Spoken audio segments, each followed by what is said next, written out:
to start off with some questions today, a little contemplation. So let's say that you're driving down the road with a friend, with a loved one.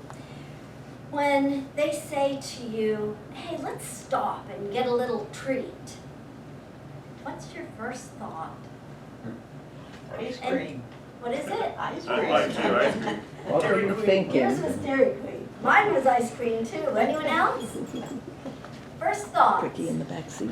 You don't have to share, but you're welcome to. Crab cake. What is it? A crab cake. A crab cake. And some of us aren't going to share what came to our thought. Okay. Well, now let's say that you're having a really bad day, which we don't want to think about too long. But things just have not been going right for you, and you think to yourself, I deserve a little treat. I think I'll get a little treat. First thoughts? Cheesesteak. Prayer. Chocolate. Yeah. Margarita. I'm with you. There you go. Oh, we're a lot more active with those bad day things I noticed there. Aha! A little more experience in that realm, maybe. Mine was a massage. Okay, now you're having a really successful day. It is a great day, and you are elated. And you think to yourself, I deserve a little treat. What is it now? Gratitude. Celebration. Fancy restaurant. Yeah, going out to eat. Going out to eat. Ooh, we have a lot of similarities. That was mine too. Going out for crab cakes. That's been all three of mine. So, let's say that right here today, the magnificent Reverend David says, let's treat. First thoughts? Prayers. Prayer, prayer, prayer. Because we call treatment prayer.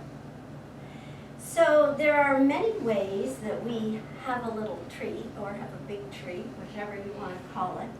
And we treat ourselves on bad days and good days. And we each have differing ideas of what acts as pleasure for us and how to best care for ourselves. So a treat is more than something that we buy. A treat is something that we give to ourselves. You can redefine what the word treat means for you. You can try different activities than those that you've already suggested, such as going for a walk. How about for those of us that regularly say, oh man, I really should exercise today. Well, I won't have long enough to get it all in, so I guess I'll wait till tomorrow. Anybody else follow that regimen of exercise? Oh gee, only two of us, huh? Well, thanks for your honesty. So, we don't have to do the whole regimen. We can simply do 10 jumping jacks. We can do a couple of arm rolls. We can do a couple of squats. We don't have to do the whole thing. We can change the activities and the way that we're looking at them. We can read a chapter in a book instead of believing we have to sit down and read the whole book in one day. We can meet a friend at a park to go for a walk. That'll inspire us a little bit more. We can see everyday activities as treats. Most of us at least, had some ideas of what are treats for us. But how about if we are framing the everyday activities as things that help us feel as though we're being rewarded throughout the day? That activity provides regular reminders to us for self-care because we're constantly feeling like we're being treated. We're shifting our own thoughts, and in so doing, we're creatively designing new thought patterns. Wasn't it interesting that when Frank was talking about carrots and Brussels sprouts, I said broccoli? Interesting. So we each have have within us these ideas, these seeds that we've planted, but as he said, we can uproot them and creatively design a new pattern in its place.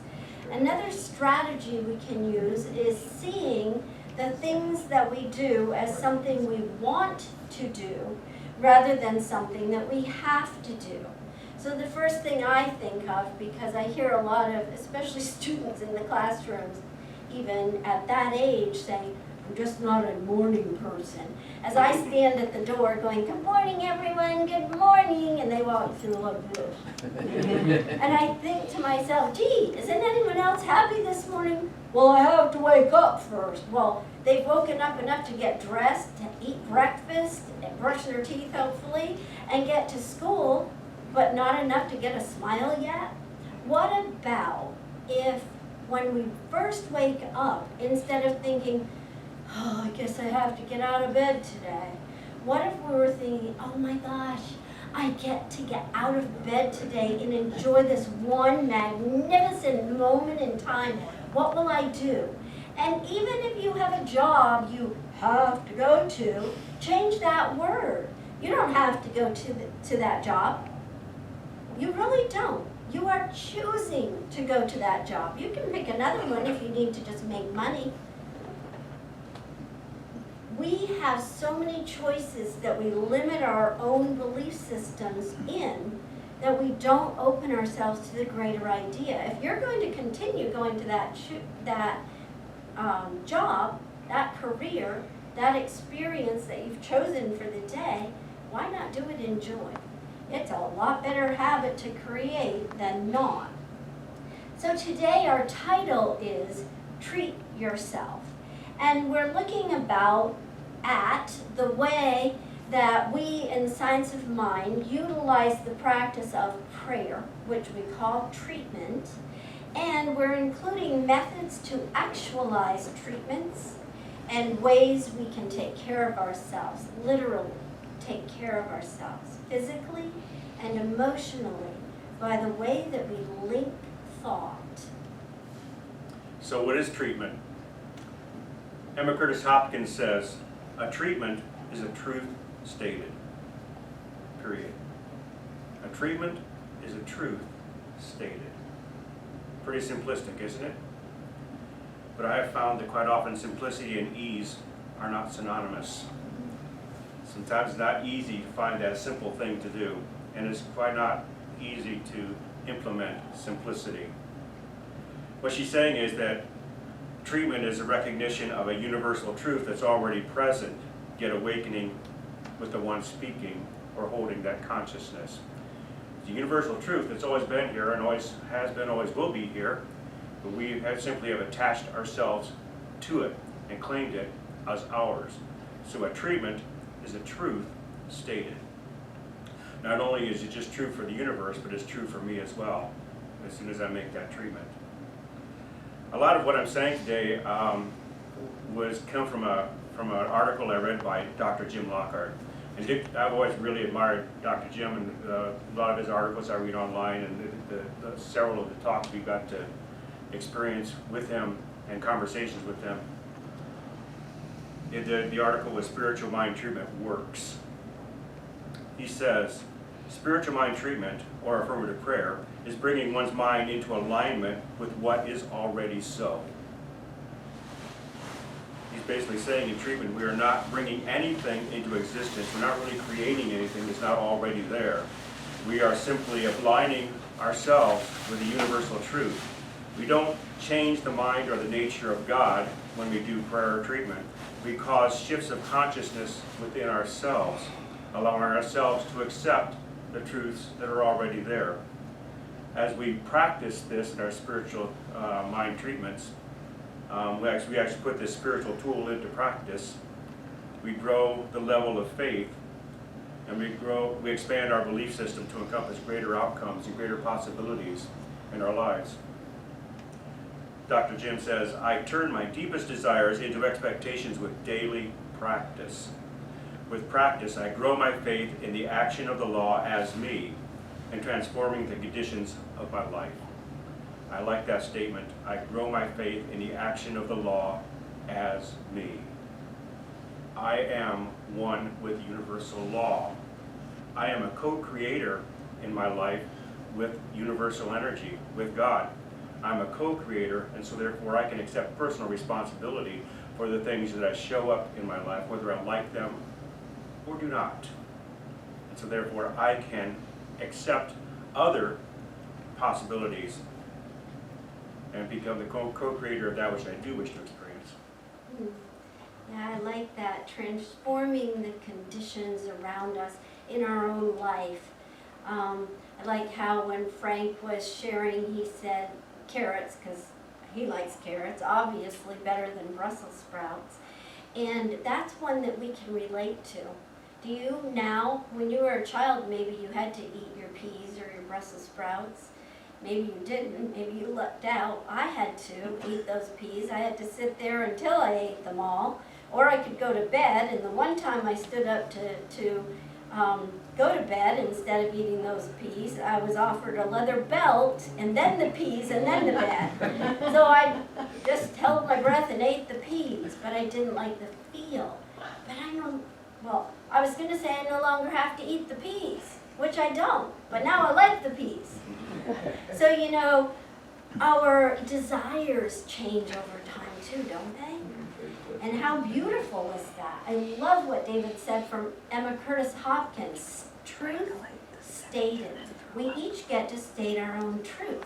And it's easy to talk about things like that. Do you like peas? Is that your truth? Do you desire to have peas for lunch today? Or carrots? Or Brussels sprouts? Or crab cakes? That's another important part. As I don't know if all of you heard it, but John was saying, I chose crab cakes for all my treat ideas. That's consistency. That's really knowing what you like and having it no matter what, whether it's the good, bad, or the ugly. You are having what you like. You're attracting it. You're making it happen. A constant habit in treating yourself well. That speaks to you, from you. You're speaking to yourself by how you treat yourself. And some of these things can, at times, feel like a pick-me-up. And some of them, as David said on one of his answers, that it's a celebration. And truly, don't you deserve to be celebrated every day? And I'm going to rephrase that. You do deserve to be celebrated every single day, every single moment. And I know that for me, there were times when I would first hear those kinds of words that I would think, well, that's easy for them to say because they don't know I did. Doesn't matter. It's history. And you're right, they don't know. So they're not holding you to that idea. The only one holding you to that that you did is you, with your own stinking thinking. And you are the only one that has the power to change it. And the best place to establish a new habit is within your own mind. Once you have affirmed it, and as Billy, what last name? Mills, as Billy Mills said, you believe it, you begin to accept it. And it will become a part of that truth, that faith that is. Whenever we pray, the only thing that we are treating for is our own consciousness. That's all there is. It's already done in the mind of God. And so one of the greatest habits that we can take on is spending time knowing without any doubt that God is all that is. Now Ernest Hungs talks about that when he would give treatment to someone, he would repeatedly go back to that first step, which in our teaching is recognition. Recognition that God is all that is. And in so doing, we are opening ourselves up to the expansive universe, to the understanding that what it is that you're treating for, be it pea, corn, or carrots, or whatever vegetable it is, whatever it is, whatever idea it is that you are in prayer and in process of establishing in your life, it is done through that idea that God is all that is. And therefore, it's already done. It's already done in the mind of God. And so it's yours to accept, to embrace, to believe in, to accept the truth that is stated. So spending time in that place of opening up to realizing that, and then placing whatever your desire is into that space within your own mind, allows you to realize, who am I? Thinking that I have to do this all by myself, that God doesn't already have it done, that it's not already accomplished, really?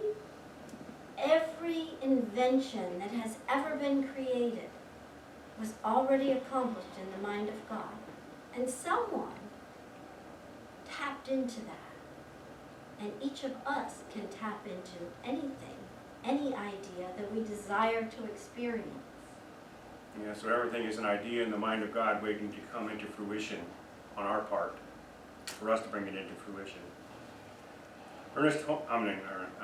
Jim Lockhart, well, Ernest would have thought it too probably, but Jim Lockhart says, he offers 5 concepts of what spiritual mind treatment is.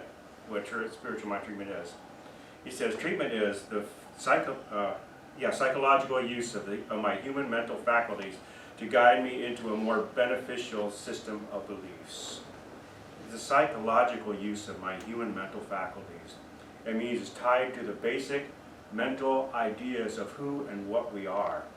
And if we make shifts in consciousness, we actually benefit from those in terms of creating new belief systems. As we shift that consciousness that we hold, we create new beliefs that lead us into more what we actually do desire. The next one is, treatment is the process of changing my mind so that I am better able to actualize potential into experience. As I change my mind, I change the conditions in my life. I allow things to shift. So I hold a consciousness, and then I change my mind and allow things to shift in consciousness, so that I'm better able to actualize, to realize, to make real different potentials or possibilities and bring them into my experience. The third one is, in using words, images, and emotions in a resonant field which is accepted into my subconscious mind, resulting in expectations of a greater good. He's basically saying, like, don't only just use the words of the prayer, I actually use images and emotions to help create that which I wish to experience, to actually focus myself in on that which I wish to experience. And he says, in a resonant field. He's talking about the idea of universal law. I release my images, thoughts, emotions into universal law, and then let the law work on that and bring it into my manifestation. He says that treatment is a training system in learning how to think beyond the moments of formal practice and through the many hours of each day. Basically what Jesus was talking about when he says, pray without ceasing. Carry it into every single moment of your day. You won't set apart time of your day to sit and say, okay, now I'm going to treat or pray about something that I want to experience. We actually create a habitual habit of constantly doing and holding consciousness for that which we wish to experience. We don't set a time aside in the day. We do it regularly, creating a habit to constantly hold a positive consciousness. And the fifth one, he says, treatment is diminishment of negative, fear-based beliefs which are out of alignment with my highest good. It's an idea of releasing that stuff that's no longer working for us. We've learned a lot of stuff in our lives, a lot of stuff that maybe is not serving us anymore positively. And so treatment is releasing that negative stuff that's no longer serving us. So we let it go and move on to that which we do wish to experience, creating our highest good. He said, I have come to believe in the process by means of experience and an increasing understanding of the laws involved. An increasing understanding of the laws involved. It's not something that's mysterious or mystical or magical. It is based on law, and it always must respond to us. It does. And so it gives us an opportunity to look a little deeper, to make the commitment and be willing to look into the subconscious of our own self. Because anytime that we want to grow something, we have the opportunity to open ourselves up to the subconscious. Now we can sometimes see a lot of ideas, as David said, fear-based beliefs. Anything that is not of love is of fear.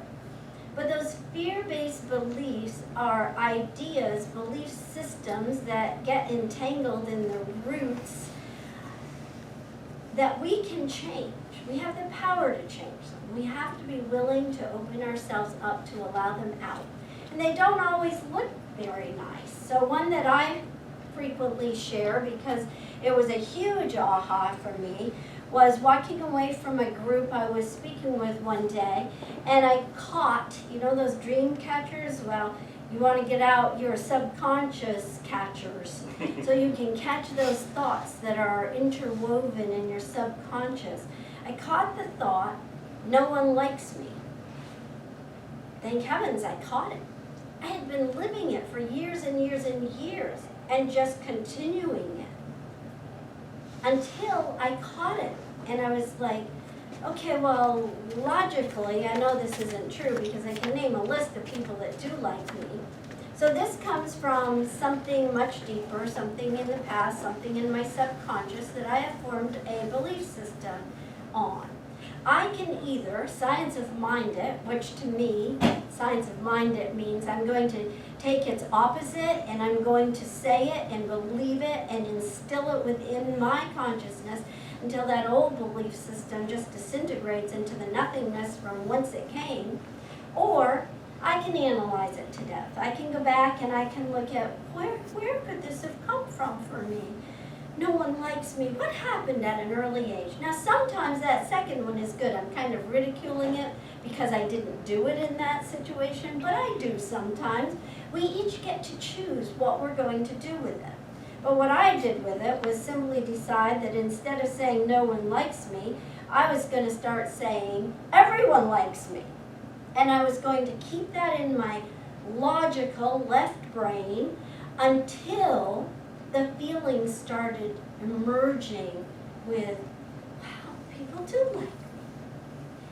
And it shifted really quickly for me because I caught it. But you have to be willing to look at it, to do it. So here's one of the ways to do that.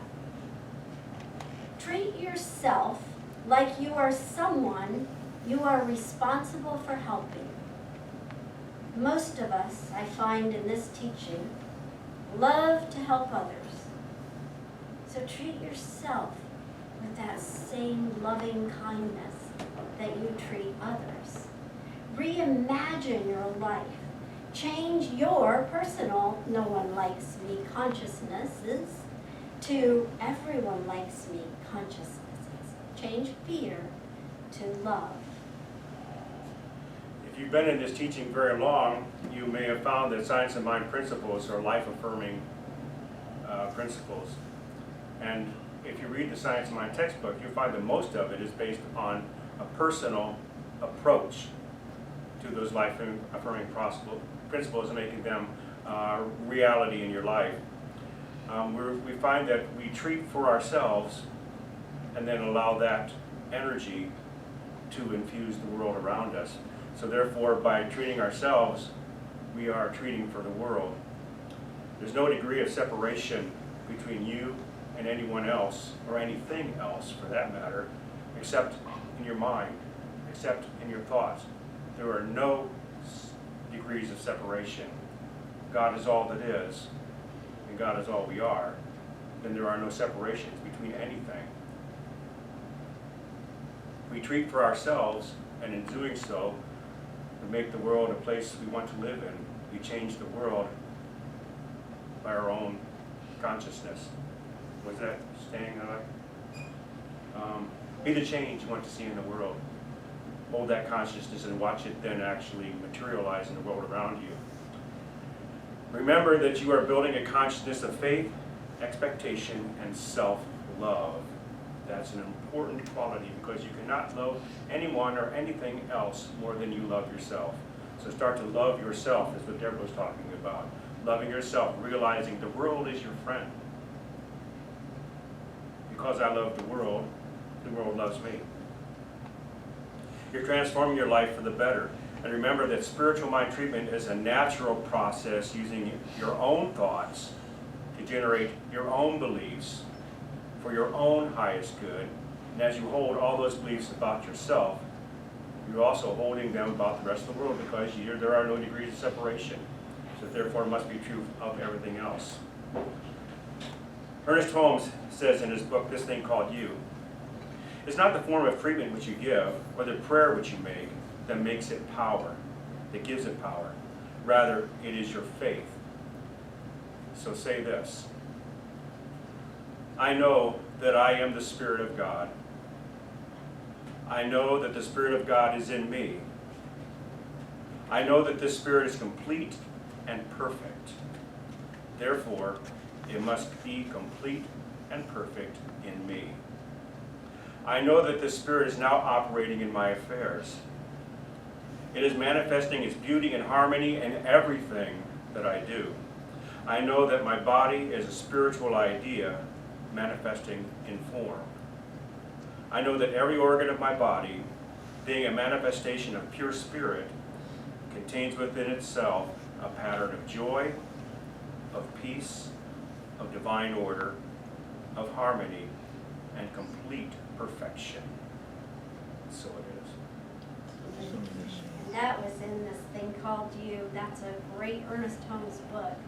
The definition in Science of Mind, according to Ernest Holmes, treatment is the art, the act, and the science of consciously inducing thought within the universal subjectivity for the purpose of demonstrating that we are surrounded by a creative medium which responds to us through a law of correspondence. So it's about taking the time, the process, and the method to change one's thoughts. It's about causing our thought to perceive the ever-presence of the divine.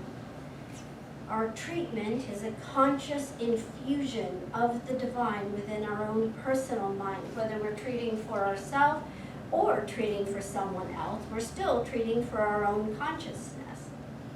So, if you desire, or if you're one that tends to compare yourself to others, I offer you something to compare yourself to. Compare yourself only to your personal divine nature. Live up to that one. Don't worry about the self that you have come to believe you are based solely on what you have bought into from the outer influences of life. The input from the world about your body, your abilities, your personality, those need to fall away. You need to secure an inner acceptance of the divine. David said he thinks it's the army that had that ad that said, be all that you can be. Be your divine self in action in each moment. We're always growing, we're always changing. Learn to love yourself today, just as you are. Look at how you treat yourself. And today, instead of leaving with thoughts and ideas and solutions, I'm going to end with some questions for you. So that if you are willing and open to allow the greater idea of you to come forward, you'll have these questions to guide you. The first one, how are you treating yourself? And probably everyone in here has already started asking themselves that, and maybe already knows the second one. What change would you like? What is something in your life that you would like to make a change in? And what do you have to think, do, be to cross that bridge? To realize the highest idea of yourself. Give yourself that treat. And so it is. So it's